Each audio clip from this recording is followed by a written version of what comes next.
Opa, pois é, não deu para terminar, gente. É um assunto muito complexo, né? Como você pode perceber. Então, realmente, o tempo fica meio curto, né? Para colocar todos os conceitos necessários. Então, vamos concluir agora. Nós estávamos falando sobre inspiração, né?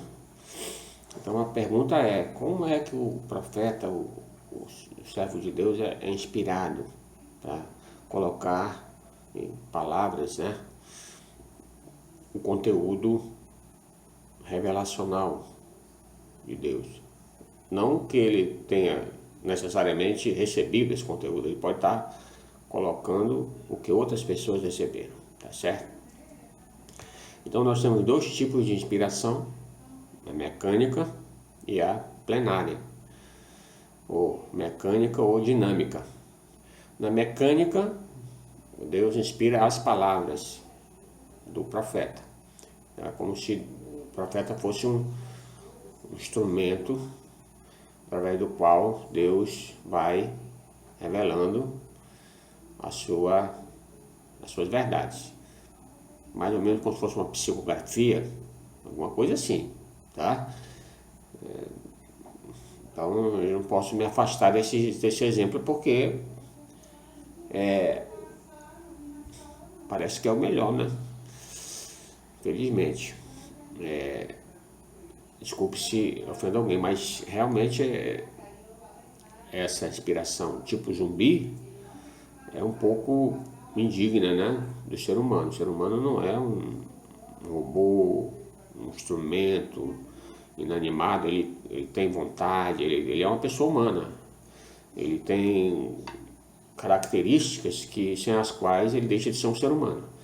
Então esse tipo de inspiração ela atenta contra a dignidade humana. Já a outra inspiração, que é a dinâmica, também chamada de inspiração plenária, ela toma o indivíduo como um todo. Ela não subtrai a humanidade, né? Ela toma o indivíduo como um todo, os seus valores, a sua cultura. Claro que de alguma forma, né? Eu não vou poder te explicar, porque isso aqui é uma questão misteriosa. A mente dele é alterada, ele consegue entender as verdades divinas sem que ele tenha que abrir mão da sua humanidade, tá certo? Nesse caso, a inspiração é sobre as ideias, sobre os pensamentos e não sobre as palavras do profeta, tá? Já disse a você que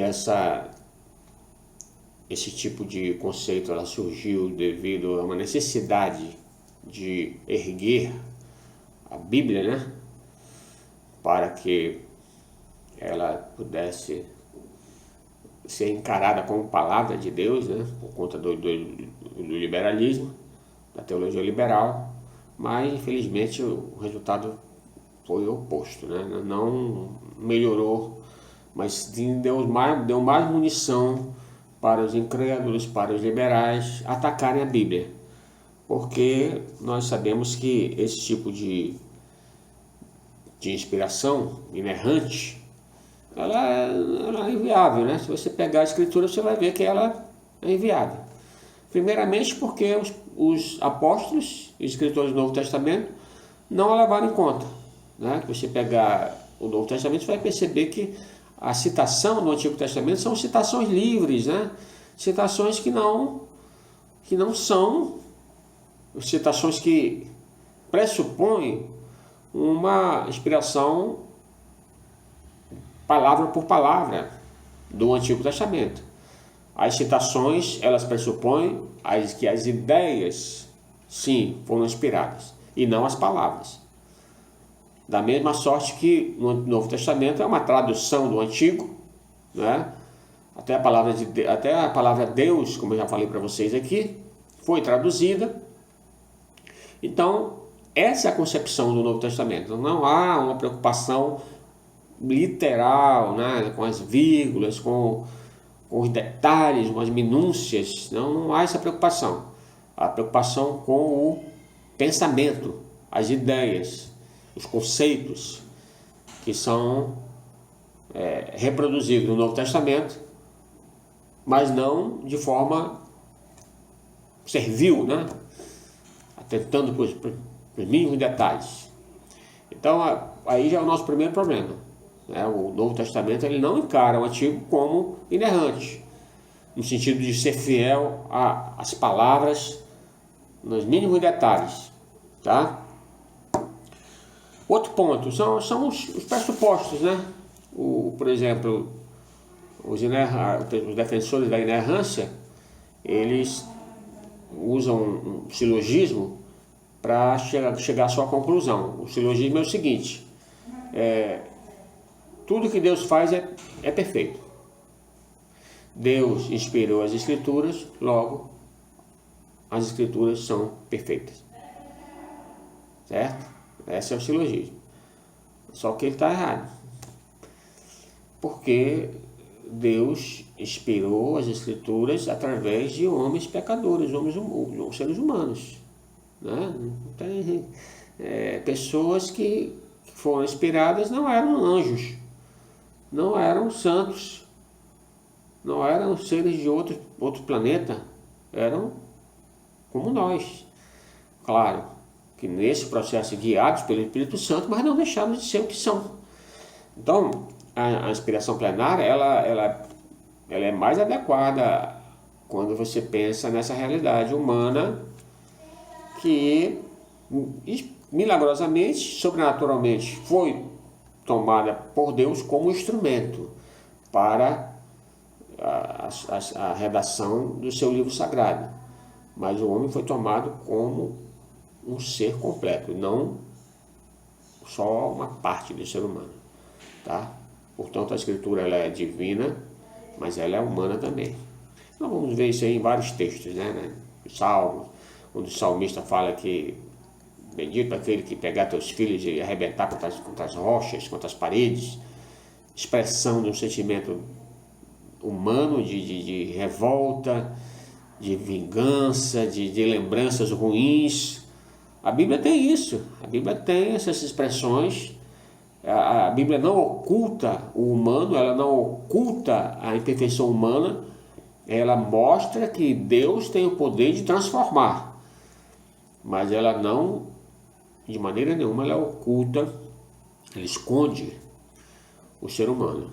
É um ser humano transformado, é um ser humano que tem potencial para ser um filho de Deus, mas não é um ser humano do qual nós podemos dizer que seja perfeito, tá bom? Então essa aí é o ponto fundamental que eu queria colocar para vocês aqui.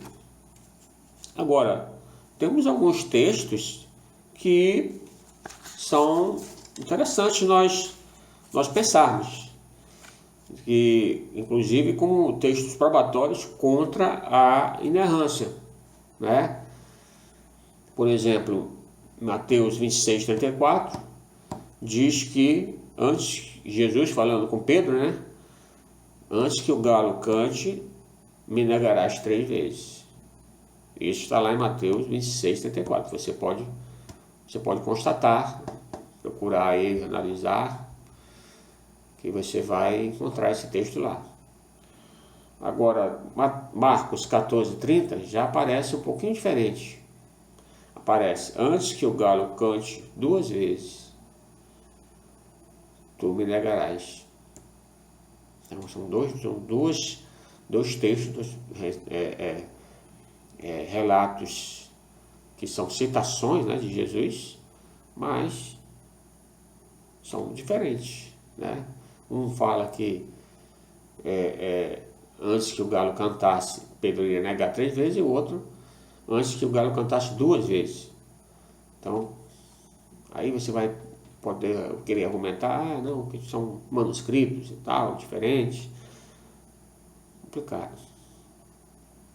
Também 2 Reis 24:8, outro texto que a gente conhece, que tem uma certa discrepância, em relação à idade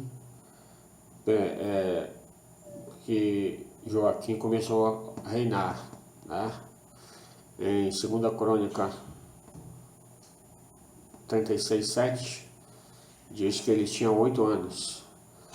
Em 2 Reis 24:8 diz que ele tinha 18 anos. Né? E você vê uma discrepância aí em relação à idade, né? Claro que isso não é importante, né? Qual é o prejuízo que a escritura pode ter de Joaquim ter começado a reinar com 8 ou com 18 anos? Isso é uma coisa sem importância do ponto de vista doutrinário, tá certo? Outra consequência da inerrância é a ressurreição de teorias infundadas, completamente infundadas, como essa do terraplanismo, né? E algumas pessoas estão agora sustentando que a Terra é plana. E tudo que você aprendeu sobre geografia no seu ensino fundamental está errado. A Terra é plana e são os planetas que giram em torno da Terra. Então é bem complicado, né? Porque Josué lá na guerra com os seus inimigos de Israel pediu a Deus que o sol se detesse. E aí, como o sol parou o seu processo, né, de rotação, no caso é a Terra que tem a rotação, né? Então, por conta disso, porque a Bíblia diz que o Sol parou, então a conclusão é que realmente a Terra é plana e tudo que a gente aprendeu está errado. Realmente não dá para a gente pensar dessa forma, né? Não tem como você pensar a ciência e a religião e a teologia num conflito, num confronto tão grande. Então isso aí são alguns dos problemas da inerrância, né? Aí, chegando agora na última parte da nossa conversa, vamos falar um pouco sobre a iluminação. Já que a transmissão da verdade divina pela revelação é um processo sobrenatural, a transmissão, o registro dessas verdades e a inspiração também é um processo sobrenatural. A revelação, a iluminação, também vai ser sobrenatural. Não tem como você escapar dessa conclusão.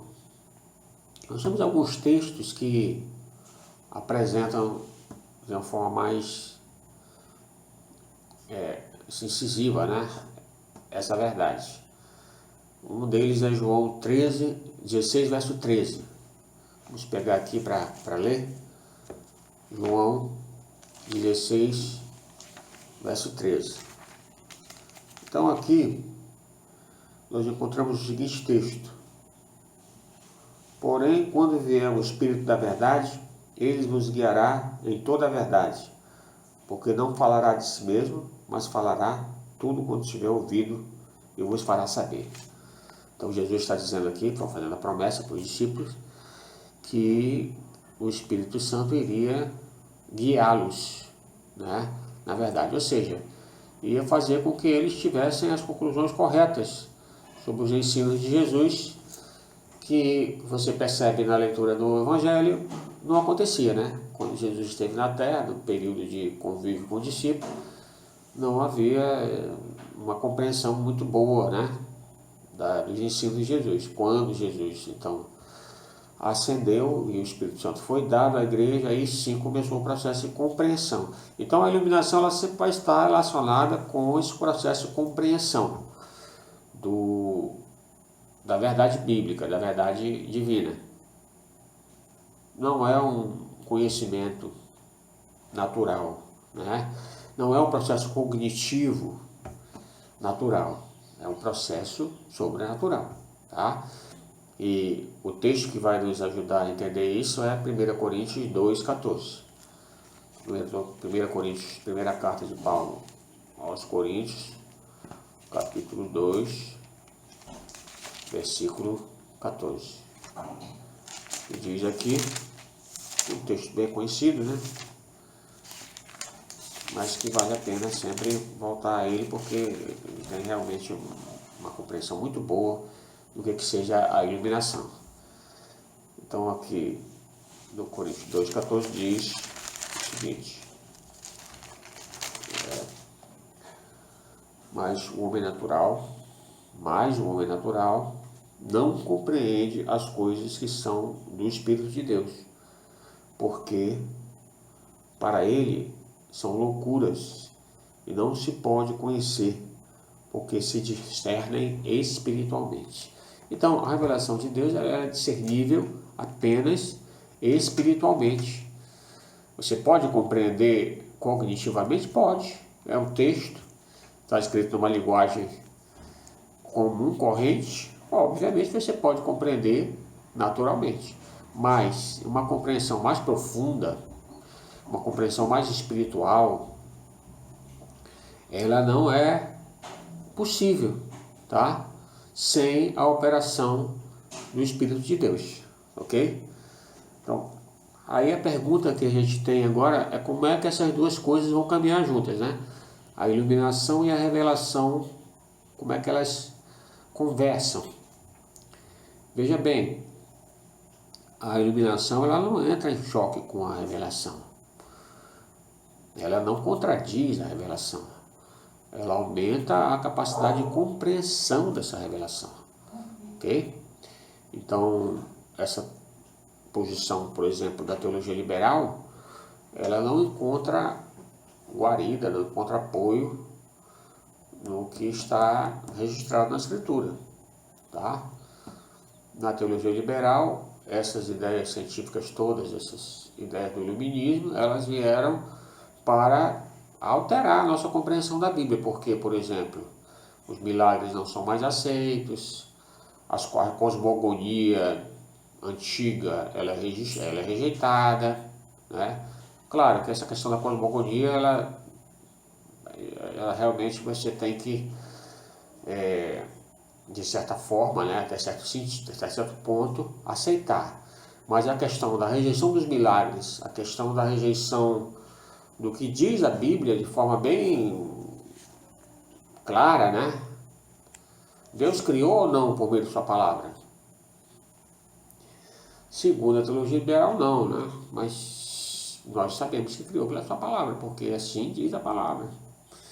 Então a iluminação que eles estão tendo não é iluminação guiada pelo Espírito Santo, porque senão ela não entraria em contradição com a outra operação que foi a revelação, que também foi guiada pelo mesmo Espírito. Então o Espírito não pode se contradizer, assim como nós também não podemos nos contradizer, muito menos Deus, né? Em quem não há sombra de mudança. Então, não podemos concluir que a palavra que Deus não criou o mundo pela sua palavra, não podemos concluir que não houve uma semana da criação, não podemos concluir que Jesus não transformou água em vinho, não podemos concluir que ele não acalmou o mar, que tudo isso são histórias, né? Não, essa iluminação aí ela não está de acordo. Essa iluminação aí é uma iluminação que carece da iluminação do Espírito, tá? A ideia da sola escritura também, nessa concepção, ela cai por terra, não vale mais, porque nesse caso você está desfazendo-se da escritura e pegando uma Bíblia desmitologizada, que é a ideia do Bultmann, né? O Rudolf Bultmann. Desmitologizar a Bíblia, tirar os mitos da Bíblia, ficar só a essência da Bíblia, que é uma essência existencial, segundo ele, né? Ele está trocando a Bíblia por uma ideologia, por uma teoria filosófica que vai se provar com o tempo que não é a melhor, ok? O outro teólogo, neoliberal ou neo-ortodoxo, como queiram, é o Karl Barth. Ele diz que nós não podemos aceitar a Bíblia como um papa de papel, ou seja, que a Bíblia determine realmente o que é, o que não é verdade. Quem é que determina? É a igreja, segundo Barth, né? A igreja vai sendo, na verdade, a verdadeira garantia da revelação de Deus. Porque a igreja vai interpretando, e essa interpretação da igreja é tão autoritativa quanto a Escritura. Essa é a concepção do Barth. A Bíblia não é um datum, ou seja, não é algo que foi dado a nós. Ela é um dando, ela é algo que vai sendo dado. Muito bem, mas, espera um pouquinho, a Bíblia não entra em desacordo consigo mesma, nem pode uma interpretação da Bíblia entrar em desacordo consigo mesmo, porque lá em Provérbios capítulo 4, 18, diz que a verdade, que a vereda do justo é como a luz da aurora, que vai brilhando mais e mais, até ser dia perfeito. Então, a iluminação, ela vai aumentando a tua capacidade de compreensão, mas daquilo que já foi dado. Não é uma compreensão que diverge do que foi dado e contraria o que foi dado, tá? Então, nós não podemos aceitar também essa posição, né, do Karl Barth, porque é só a Escritura. É a revelação de Deus, transformada em texto pela inspiração de Deus e compreendida por nós também pelo mesmo agente, que é o Espírito Santo. Então, isso é a nossa compreensão da Escritura, tá? Como diz lá em João 8,32, conhecereis a verdade e a verdade vos libertará.